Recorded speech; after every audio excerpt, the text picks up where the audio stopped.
বাড়ির ছাদে পার্টি করেছি সেই বন্ধু কিন্তু আজকে আমার সাথেই মেকআপ রুমেও আছে।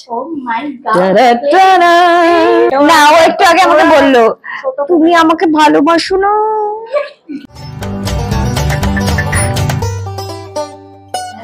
এখন রূপসাগরে মনের মানুষের সেটে আর আমার সঙ্গে আছে রূপকুমার। বেটার হয় কারণ আরো অনেকে ঝুঁকতে ঝুঁকতে পারে একদম। নিউ ইয়ারটা কেমন কাটালে একটু বলো। নিউ ইয়ার কাটিয়েছি একদম ছিমছাম ভাবে। আগের বছর খুব প্রচন্ড উত্তাল আর কি জায়গায় গেছিলাম, পার্টি করেছিলাম। সেটা হচ্ছে আমি গেছিলাম ব্যাংকক, থাইল্যান্ডে, ওখানে পার্টি করেছিলাম, বিচ পার্টি। বাট এই বছরটা বন্ধুদের সাথে একদম বাড়ির ছাদে খুব সুন্দরভাবে কাটিয়েছি, এবং যে বন্ধুর সাথে কাটিয়েছি, যে বন্ধুর বাড়ির ছাদে পার্টি করেছি সেই বন্ধু কিন্তু আজকে আমার সাথে মেকআপ রুমেও আছে। Oh my god, hello, happy new year to everyone. বাড়ির পার্টি মানে বাড়ির ছাদে পার্টি হলো দেখলাম, মানে এই মানে আরো বেশ কয়েকজন মিসিং এখান থেকে। হ্যাঁ, এখান থেকে না, মানে তারা অন্য জায়গায় শুটিং করছে। হ্যাঁ, অন্য জায়গায় শুটিং করছে, বাট মানে এই তোমাদের পাশাপাশি একসঙ্গে সবাই বসে নিই, যাদের আমরা মোটামুটি দেখতে অভ্যস্ত, সারাক্ষণ বেশ শুটিং এ থাকেই, বেশ মজাটা হয়। তো এই শুটিং করতে করতে এত সিরিয়াস সিন চলে, দুজনের তো একটা অন্যরকম ইমপ্রেশন আছে। কি করা রে বাবা, এইটা আমার মনে হয় আমাদের যে স্টোরি ডিরেক্টর থাকেন তিনি বেটার বলতে পারবেন। তার মাথায় একটা হিউজ প্রেসার থাকে, তাকে ফুটেজ তুলতে হবে। এবং আমি বারবার আমি নিজেই রিকোয়েস্ট করেছি যখন রুকমা থাকবে, রুকমার আমাকে একই শটে দেখো না, কারণ সত্যি হাসি পেয়ে যায়। কারণ আমার সিরিয়াস মুখ দেখলে আমার বন্ধু বান্ধব সেটা নিতে পারে না প্রথমত, আর আজকে আমি যেটা করেছি মনে আছে শটের মধ্যে হাসছিল। আর আমার এমনিতে হাসির রোগ আছে, মানে এটা আমার যারা আমার খুব কাছের অনেক কাজেই আর কি। আমি এক সময় তো হয়েছিল, আমি বহু গরম বলে একটা সিরিয়াল করতাম, এত সুন্দর সুন্দর মেমোরিজ রয়েছে ওখানে। ফ্লোর থেকে খুবই লজ্জাজনক আমার জন্য, কিন্তু মানে এটা এমন না যে আমি ডেলিবারেটলি মানে ফ্লোর থেকে ডিরেক্টর বেরিয়ে গেছে, মানে হ্যাপেন্ড। স্টিল আমি কন্ট্রোলই করতে পারছি না, আমি হেসেই যাচ্ছি। কেন হয় এটা মানে বলে বোঝাতে পারবো না, অদ্ভুত একটা। নখ দিয়ে খামচে ধরে হাতের মাংস উঠে যাচ্ছে, জিভ খসে পড়ে যাচ্ছে। হ্যাঁ, জীবনের যত দুঃখের কথা ভাবছি, কিন্তু ঠিক মানে অ্যাকশনটা বললো আবার হাসি পেতে শুরু করেছে। একদম তাই হয়। মানে মাঝে মাঝে আসে কি অদিতি আসতে পারে এই শুটিং এ খুব যে আসতে পারে তা না, প্রচুর কাজের প্রেসার থাকে, সেই কারণে প্রচুর প্রেসার। আমাদের মতো মানে এই তিনটে প্রজেক্ট অদিতি সামলাচ্ছে, প্লাস অদিতি ডিরেকশনের কাজ থাকে, সব মিলিয়ে আমরা দিন রাত মাথা খাচ্ছি সেই প্রেসার নিয়ে, আর এখানে আসার সময় ঠিক হয় না।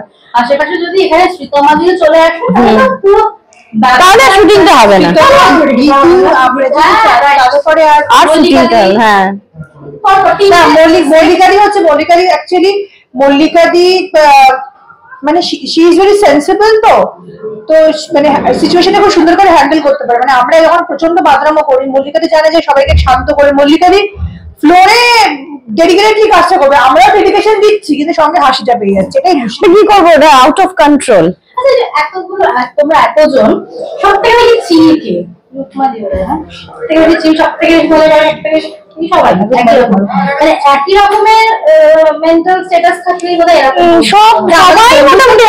নাকি এই শুটিং জোনের ভেতরে বলছো? বন্ধুত্বের ভেতরে আমরা চারজন, মানে সবাই একই রকম, মানে কেউই সিরিয়াস না।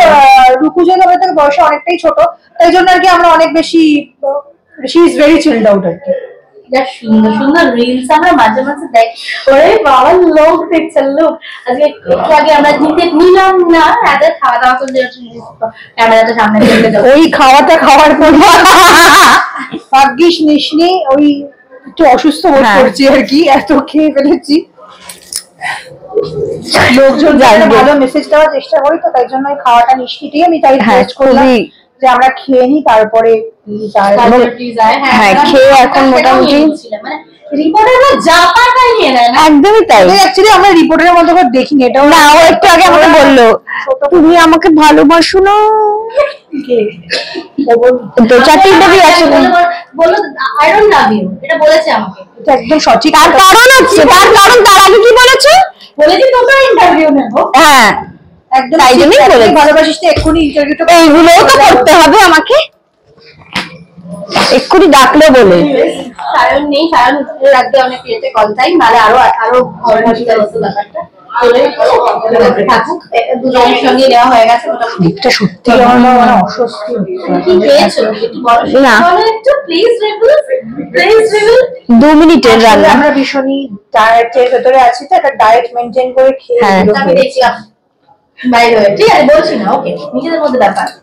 দর্শকদের বলবে কি রূপসাগর বলে হেভি ভালোবাসা দিচ্ছে। হ্যাঁ সেটা দিচ্ছে, থ্যাংক ইউ সত্যি দর্শকদের অনেক অনেক অনেক ধন্যবাদ। এভাবে ভালোবাসতে থাকুন আমাদেরকে এবং দেখতে থাকুন রূপসাগরের মনের মানুষ প্রতিদিন সান বাংলায় 8:30টার সময়। হ্যাঁ প্লিজ দেখতে থাকুন। আর মানে সামনে আরো নতুন নতুন চমক আছে, মানে ছায়া তো আমূল বদলে যাচ্ছে, নিজেই ভাবতে পারছি না। হ্যাঁ, এত ছায়া ভালো কাকিমার এই পরিবর্তন। সায়ন্তনী নয়, ছায়া। সায়ন্তনী ভালো বল না ও অত্যন্ত খারাপ একজন মানুষ। Thank you. তাই তো তো এইভাবে আমার আমাদের বয়সে অনেকটাই বড়, আমাকে বলেছিল যে প্লিজ বলো। এইভাবে আমাদের সিরিয়াল করার চেষ্টা করেছিলেন না, চলছে এবং চলবে।